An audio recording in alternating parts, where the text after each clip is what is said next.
The first time I would have heard them is when we all heard them, which would be 1963.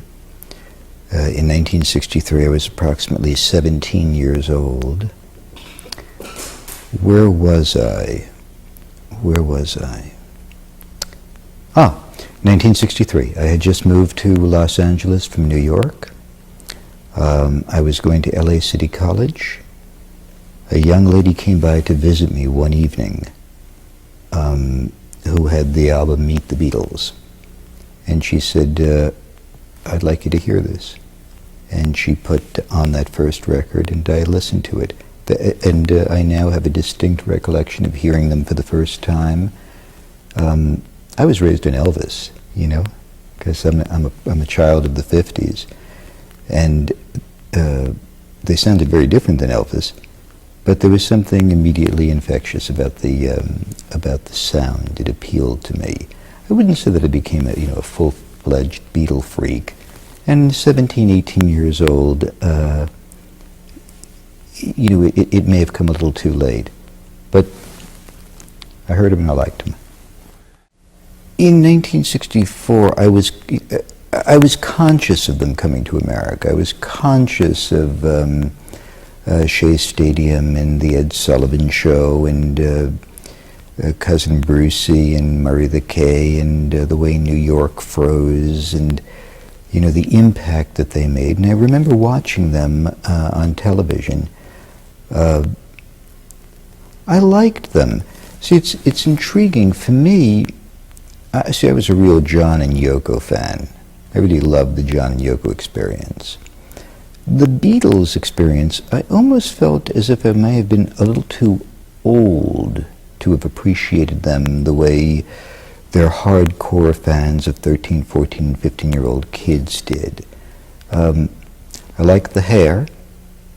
I kind of liked the attitude and the vibe. I liked the music, but I would not say, with all due respect, that I was a tremendous Beatle fan to the degree that I was for some other people. But I mean, how could you have missed their arrivals and their introduction to America? I was a disc jockey on the radio in Los Angeles, and I played records and I interviewed people in studio and on the phone. I did a lengthy interview with Yoko Ono. A few days later, Yoko called me back and said, she was in New York, I was in LA. That was really a very, very nice interview, and I really appreciated it. At that point, I had interviewed almost 2,000 people on radio, and no one had ever called me back to say that they enjoyed the interview. It's just the nature, folks, of the interview experience, that after they do the interview, they lose your number and they never see you again. So I thought, gee, that was kind of her to take time out to say that. So a day or two later, I called her back in New York, and I said, "That was really nice that you called to say how much you enjoyed doing it. I enjoyed doing the interview as well." This began a telephone friendship that would go on for months. By the way, I was on an FM radio station in Los Angeles. It was not as if I was Johnny Carson. It was not as if these people needed me. It's not as if this was going to make their career. They just were very warm and pleasant. We began talking. And one day they said that they were going to drive across the United States.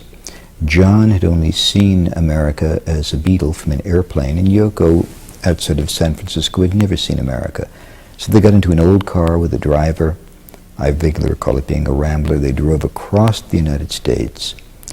And kind of picture this in 1971, where they would pull into a coffee shop somewhere in Nevada at 3 o'clock in the morning and pile out of the thing and order cheeseburgers, and what it must have been like for the other diners. But that's the way they wanted to do it.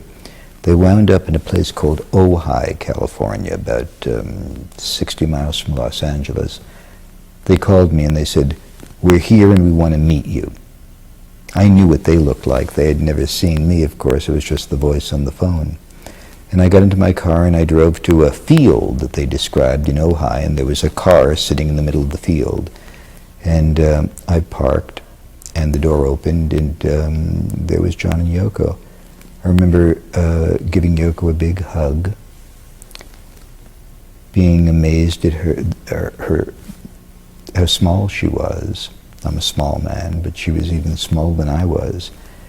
And then he came out of the car, and we shook hands, and I looked into his eyes, and that was John Lennon, you know, and it took me a long time to forget that that was Beatle John, you know.